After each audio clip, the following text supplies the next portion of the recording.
Good day, everybody. I want to talk to you today about how to create an awesome, even wash of stage lighting. I'm David from LearnStageLighting.com, and this tutorial is a visual representation of a post that you can see linked below on our website to help you better understand some of the concepts we talk about. I want to, run through some of it. Now, this video can stand alone, and it is for anybody who works with stage light, whether you're in a band or a church or a theater, whatever it is. If you deal with stage lighting, this is a video for you. One of the questions I get a lot from people is, how do I create an even wash of light? Because people really struggle with that. It can be a really difficult thing, and I remember when I first started lighting, it was a difficult thing for me as well. It's not always cut and dry how to make it look good, both to the eye and on camera. And it's increasingly important to have a pretty even wash of light, especially as everybody's got a camera in their hand, a smartphone or maybe even a real camera, though that seems to be going by the wayside these days. Everybody's got a camera in their hand and they're taking pictures of your lighting, and you want it to look even to keep people engaged. So anyways, don't want to spend all day talking about that, but I want to talk about how to create an even wash. So we're going to draw on a stage here. So pretend this line here is the stage. So we'll kind of give it a little perspective there. That's our stage. And we're going to draw some circles for our lights. Now, we're going to say we have a truss up here. That's our first option. Truss up in the air. Typically when I'm lighting a stage, I want to see a truss extend a few feet beyond the stage itself on the sides, so that if people are sitting over here or over here in the room, the people on stage are still lit to them. Very important, especially in wide rooms. You may need to even use more fixtures to make sure you're covering every angle. A lot of churches, this is popular to go really wide and have sometimes an arc-shaped room that's really wide, so that the audience is closer to the stage, which is great.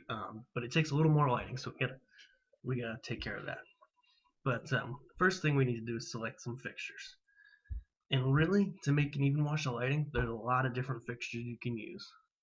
You can get it done with ellipsoidals, you can get it done with par cans, you can get it done with LED fixtures, and whether that's a par or an ellipsoidal, whatever, you can get it done with cyclights, any type of lighting fixture. And if you're new to lighting, don't be overwhelmed by the terminology.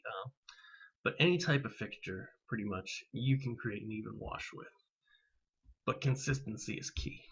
So if you're trying to create an even wash, you want to make sure the lensing is the same on all the fixtures that you're using.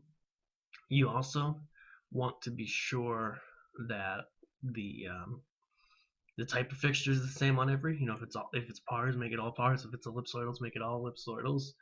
And these are things that are just really going to help you keep it even. Make sure the lamps are also the same, that the wattage is the same in all the lamps, so that it's consistent and that it's even. That's the first step. Then we always want our lights pointing at our performer. We'll draw him in there, or her. He's right there. He or she's right there. And so we want to light each position on stage, each zone that a light takes up, so that everywhere on stage is covered by two angles. So for example, this person's here. We'll cover him here and here.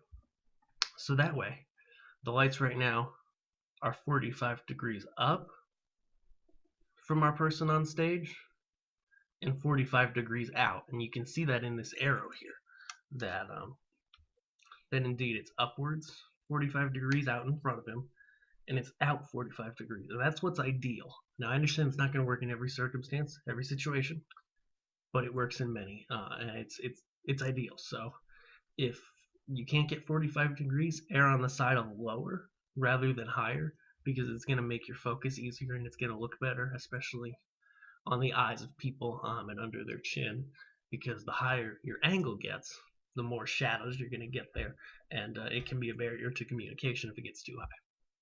So 45 degrees apart and 45 degrees up. So that way you're lighting both sides of the person, so that if this person turns towards this light, turns towards that light, or towards the side of the audience, they're still well lit, and that's very important.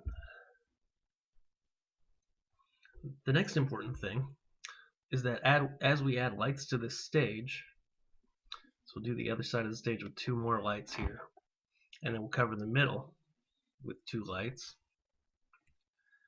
And as you can see, the spacing across all these lights is very equal.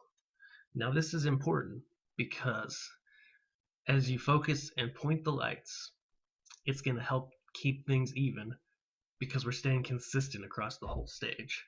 You also want to point the lights in a symmetrical manner because that's going to keep the angles the same and keep the light output consistent, so that, you know, this light here pointing down, you know, straight down, same as the opposite at that edge of stage. Then this one here, point at the middle, same with that one. And this one's pointing back over at this side. This one's pointing back over at that side. Pretty simple, and now it looks like we're doing football plays. So that it's consistent across, that really helps keep your light output consistent. Now, as you're actually focusing the lights, here's a couple things to really take note of. If you've got shutters, you know, if it's an ellipsoidal or a moving performance or profile picture, light that has those shutters, you can shutter off to the bottom of the stage so that you don't get a wash down here. And then you can also shutter off above people's heads and above the set, just to keep things cleaner. Something like that over there. And so the other really important thing, kind of an option if you're shooting video, if you want it to look especially even, is just invest in some diffusion gel. You know, something like a Rosco 119 gel. I'll have links in the post below. Just helps diffuse the light a little better and just soften the edge of those shadows, so that if you're looking up close on a camera or something, the edges of the shadows are just a little bit softer and just fades out a little instead of being hard. Even if you don't have diffusion gel or don't want it, you know, if you have an ellipsoidal, you can soften the beam. If you have a PAR, it's fairly soft already. But I really suggest the diffusion gel because it's just forgiving. You know, it really just helps you fade lights together between your zones, etc. And you know, once you've pointed all your lights in these places we've talked about to have 2 points of coverage on every position, you know, you may need to work a little bit on the transition zones. Again, you're always going to want to be focusing your lights in a dark room because it really helps you to see this. But then even after that, you know, there's some things the eye can't see, some inconsistencies the eye can't see well, that a camera can see really well. So get with your video crew, get out a camera, and have somebody walk across the stage and follow them. And you'll be able to see on the camera, oh, hey, they went a little dark in there. Oh, hey, they're kind of bright there. And then you can either, if it's a good bit inconsistent, you'll probably need to refocus the light a little. Or if it's just a little bit inconsistent, you can adjust the intensity on your console and save it into a submaster or a cue so that it's always even every time you bring it up. Besides the camera, you can also use a light meter. There's links to those in the post as well. You can get them fairly affordably too. You can get a decent calibrated one for $70. And it's really going to help you improve your lighting, so I suggest it. And then the last thing I want to touch on quick before we end up here is if you're doing, say you're doing a whitewash, you know, say this is our white fixtures. You may also want to do a color wash. Now with a color wash, if it's a bad lighting or whatever else, you know, you may be tighter on budget, not have a lot of fixtures, whatever. You may only need 1 point of light, and it may look, you know, good enough to get the job done for a band or something. So I always suggest with your white light that you have 2 points on each thing, because when those white lights are up, somebody's speaking, whatever, you really want to have the best lighting possible and cover both sides of them. But for colored lighting, you know, where you're just bringing energy, you know, 1 point of light can be enough.